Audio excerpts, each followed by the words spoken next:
এক আইরিশ যুবতী Charlotte pain জর্জের উত্তাল জীবনের এমন এক সময়ে এসেছিলেন এবং বৃদ্ধ জর্জের সাথে যা যা ক্রিয়াকলাপ করেছিলেন তার ফলশ্রুতিতে পরবর্তীকালে জর্জ বার্নার্ড শয়ের মতো একজন প্রখ্যাত নাট্যকারের জীবনে ঘটেছিল একের পর এক বিস্ময়কর ঘটনা। অক্সফোর্ড বিশ্ববিদ্যালয় তাঁকে যখন উপাধি দিতে চেয়েছিল, তিনি বিনীতভাবে বলেছিলেন তাঁর নামের আগে অথবা পিছনে কোনো উপাধির দরকার নেই। 1925 সালে নোবেল সাহিত্য পুরস্কার লাভ করলে তাঁর স্বভাবসিদ্ধ ভঙ্গিতে তিনি সেই পুরস্কার গ্রহণ করতে অস্বীকৃতি জানিয়েছিলেন। পরে নোবেল কমিটির একান্ত অনুরোধে পুরস্কারের পদকটি গ্রহণ করেন, কিন্তু পুরস্কারের সমস্ত অর্থই দান করে দেন। আবার 1939 সালে পেলেন অস্কার। 2016 সালে বব ডিলান সাহিত্যে নোবেল পুরস্কার পাওয়ার আগে পর্যন্ত তিনিই ছিলেন একমাত্র ব্যক্তি যিনি নোবেল এবং অস্কার বিশ্বের দুটি সর্বোচ্চ সম্মানেই ভূষিত হয়েছেন। নিজের সৃষ্টির বিশ্বব্যাপী স্বীকৃতিস্বরূপ পুরস্কার অথবা উপাধি গ্রহণে অনীহা থাকা জর্জ বার্নার্ড শ ছিলেন ঊনবিংশ শতকের একজন প্রখ্যাত লেখক, নাট্যকার, ঔপন্যাসিক এবং একজন পলিটিক্যাল অ্যাক্টিভিস্ট। 1856 সালের 26শে জুলাই আয়ারল্যান্ডের ডাবলিন শহরের পোর্টোবেলো অঞ্চলে জন্মগ্রহণ করেন বার্নার্ড শ। ছোটবেলা থেকেই ধরাবাঁধা ছকের পড়াশোনা, পরীক্ষা, স্কুল এসব কিছুই তাঁর ভালো লাগতো না। পাঠ্য বইয়ের থেকে বাইরের জগৎ তাঁকে বেশি আকর্ষণ করত। কিশোর বয়সে স্কুলের বদলে বাড়িতেই পড়েছেন সাহিত্য, ইতিহাস ও দর্শনের অনেক বই। তবে সেসবের মধ্যে মুগ্ধ করেছিল শেক্সপিয়রের নাটক। মনে মনে ভাবতেন একদিন তাঁর মতো তিনিও একজন মস্ত বড় নাট্যকার হবেন। জীবনের প্রথম পর্বে তিনি লেখক হওয়ার আপ্রাণ চেষ্টা করেছিলেন।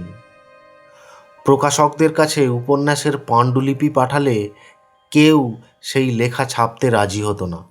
বাবার ব্যবসায় মন্দার ফলে জমির দালালির অফিসে চাকরি নিলেন। অফিসের কাজ করার ফাঁকে ফাঁকে তিনি লিখতে থাকেন। সে সময় পত্রপত্রিকায় নিয়মিত লেখা পাঠাতেন, তবে সেখানেও তাঁর লেখা কেউ ছাপত না। এমন সময় চাকরিতে তাঁর পদোন্নতি হলো, কিন্তু চাকরিটা তাঁর খুব একটা ভালো লাগতো না। একদিন ভাবলেন চাকরি করে নিজের জীবনের আসল লক্ষ্য থেকে তিনি দূরে সরে যাচ্ছেন। ফলে চাকরিটা ছেড়ে দিয়ে 10 পাউন্ড সঙ্গে নিয়ে লন্ডনের উদ্দেশ্যে বেরিয়ে পড়লেন। কিছুদিন যেতে না যেতেই পড়লেন চরম অর্থ সংকটে। অনেক খোঁজাখুঁজির পর আরেকটি কাজ জোগাড় করলেন। কিছুদিন পর সেই কোম্পানিও বন্ধ হয়ে যাওয়ার ফলে তাঁর সেই চাকরিটাও চলে গেল। তবে ওই চাকরির প্রতি এমনি কোনোদিনও আলাদা করে কোনো ভালোবাসা ছিল না তাঁর। তাই একদিক থেকে ভালোই হলো, মন একদম স্থির। আর চাকরি বাকরি নয়, এবার শুধু লিখবেন, সাহিত্যিক হবেন।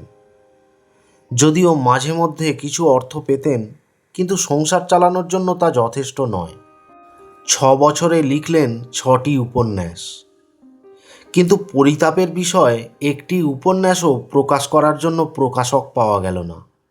শেষমেশ তাই হতাশ হয়ে সিদ্ধান্ত নিয়েছিলেন আর যাই হোক তিনি কোনোদিন লেখক হওয়ার আর চেষ্টা করবেন না।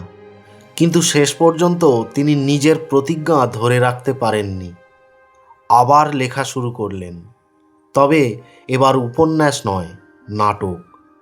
আর সেই নাটক তাঁকে এনে দিয়েছিল বিশ্বজোড়া খ্যাতি।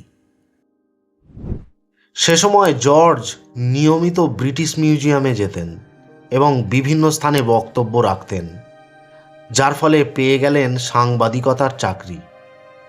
তিনি তখন বইয়ের পাশাপাশি বিভিন্ন চিত্রকলা এবং সঙ্গীতেরও সমালোচনা করতেন।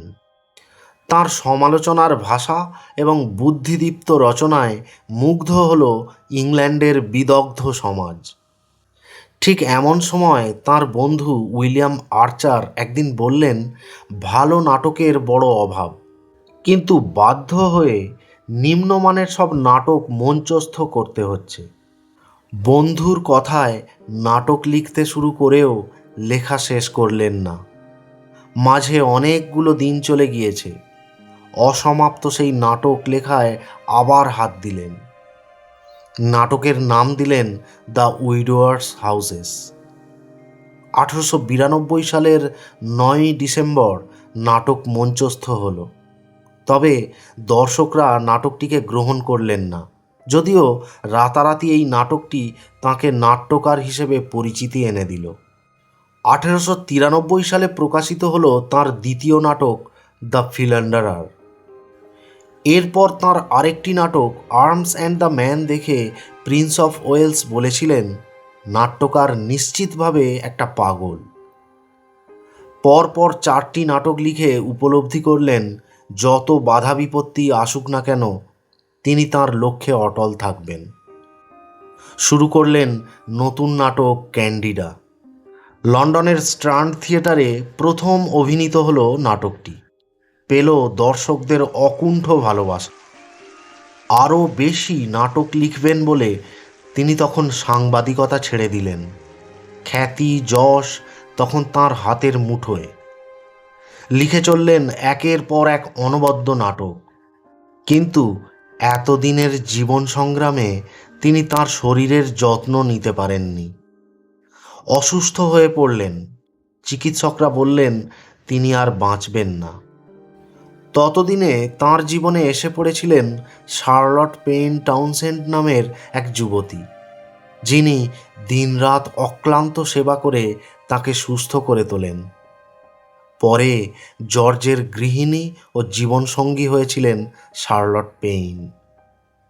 তরুণী শার্লট ছিলেন একজন সঙ্গী, অর্ধাঙ্গিনী এবং প্রকৃত বন্ধু, যিনি জর্জের নিঃসঙ্গ রুক্ষ জীবনে এসে সাহচর্য দিয়ে তাকে জর্জ বার্নার্ড শয়ে রূপান্তরিত করেছিলেন।